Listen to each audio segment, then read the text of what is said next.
शादीशुदा लोगों को एक बड़ी सीख देने वाली यह एक कहानी है। पत्नी ने न जाने क्या किया था कि पति ने उसे एक के बाद एक कई थप्पड़ जड़ दिए।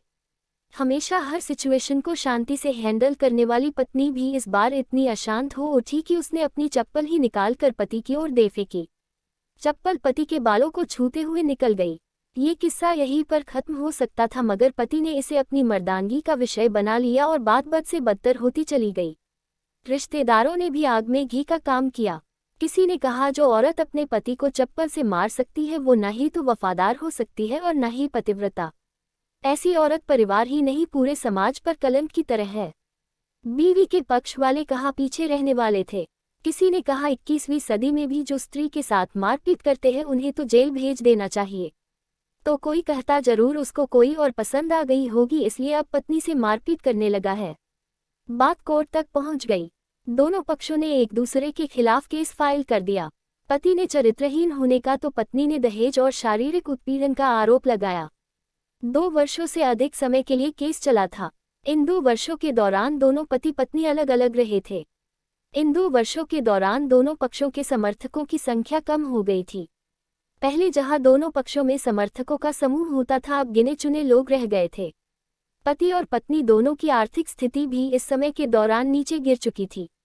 जिन्हें वो अपना शुभचिंतक समझ रहे थे, पैसों की बात आते ही उन्होंने भी अपना पलड़ा झाड़ लिया था। अगर कोई देने को राजी भी हुआ तो मोटे ब्याज की शर्त पर। आखिरकार वही हुआ जो सब चाहते थे, डाइवोर्स। हर कोई खुश था, दोनों पक्षों के रिश्तेदार, उनके माता पिता और दोनों के वकील। लेकिन 5 साल की सुखद शादी और एक सुंदर बेटी होने के बाद मिले इस डाइवोर्स से पत्नी मूक थी और पति शांत। शायद ये एक इत्तेफाक ही था कि इस खुशी को मनाने के लिए दोनों पक्ष के लोग एक ही चाय की टपरी पर बैठे, आमने सामने। इत्तेफाक इसलिए क्योंकि ज्यादातर लोग जो एक दूसरे के विरोध पक्ष को सपोर्ट कर रहे थे वे एक दूसरे को अच्छे से जानते भी नहीं थे। पति पत्नी भी इन सभी से दूर एक दूसरे के सामने मेज पर बैठे। पत्नी ने पति से कहा, अब तो खुश होगे ना, तुम्हारे मन की जो हुई है मुबारक हो। तुम भी तो आज जीत गई हो। मुझसे तलाक तो तुम्हें भी मिल गया है। Congratulations to you too. पति ने कहा, तलाक को तुम जीत का प्रतीक समझते हो? पत्नी ने पूछा। पति चुप रहा। थोड़ी देर की शांति के बाद पति ने कहा, मुझे तुम्हें 5 लाख रुपए अभी और हर महीने 8,000 देने का आदेश है। अभी मेरे पास पैसे नहीं है, इसलिए हमारा मतलब मेरा जो सिटी में फ्लैट है उसे तुम्हारे नाम कर देता हूँ। पत्नी बोली, लेकिन उस फ्लैट की कीमत तो 18 लाख की है। हाँ, लेकिन हमारी बेटी तुम्हारे साथ है और आगे जाके उसके खर्चे भी बढ़ेंगे, तुम्हें थोड़ी आसानी होगी। पति ने कहा, नहीं नहीं, मुझे सिर्फ 5 लाख ही देना और तुम हर महीने 8,000 तो देने ही वाले हो, मैं मैनेज कर लूंगी।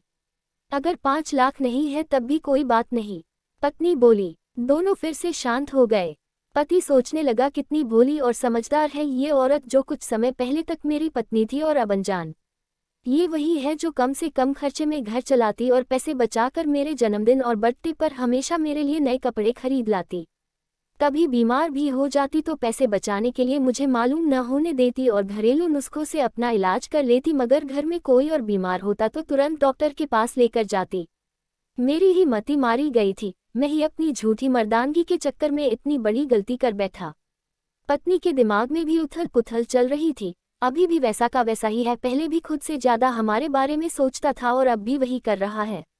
ये वही आदमी है जो मुझे एक्सीडेंट से बचाने के लिए खुद मोटरसाइकिल के आगे कूद पड़ा था और अपनी उंगली तुड़वा बैठा था। पता नहीं कौन सी मनहूस घड़ी में मैं झगड़ा कर बैठी। पति ने मौन तोड़ते हुए पूछा, अब तुम्हारे कमर का दर्द कैसा है? ज्यादा तकलीफ तो नहीं होती? पत्नी हल्का सा मुस्कुराए और बोली, अभी भी होता है, अब तो पेट में भी क्रैम्स उठते हैं। वो तो होगा ही, तुम योगा या कसरत भी तो नहीं करती हो। अब किसी गायनेकोलॉजिस्ट को जरूर दिखा देना।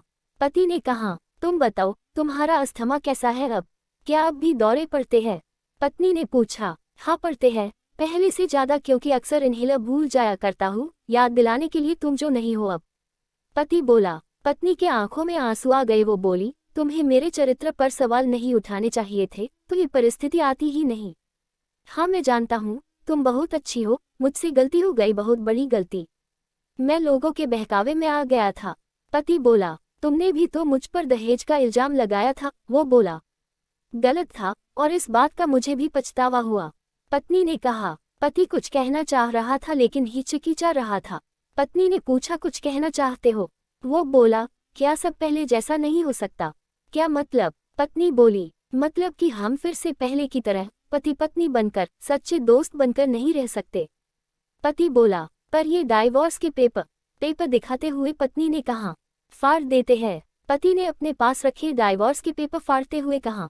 पत्नी ने भी अपने पास रखे पेपर फाड़ दिए। सभी हैरान थे, वकील, रिश्तेदार और माँ बाप। पति पत्नी दोनों एक दूसरे के हाथ में हाथ पकड़े अपने घर की तरफ चले गए। दोस्तों, ये कहानी उन हर पति पत्नी के लिए बड़ी सीख है जो छोटी छोटी बातों पर लड़ते हैं और इन झगड़ों को बड़ा बना के अलग होने का डिसीजन लेते हैं। प्यार और झगड़ा तो एक सिक्के के दो पहलुओं की तरह है, दोनों को स्वीकार करना होगा, तभी ये पवित्र रिश्ता अपनी मंजिल तक पहुंच पाएगा। ऐसी कहानी सुनने के लिए हमारे चैनल मस्ती स्टोरीज को सब्सक्राइब करें, जिससे मैं जब भी कोई नई कहानी अपलोड करे तो आपको पहले पहुंचे।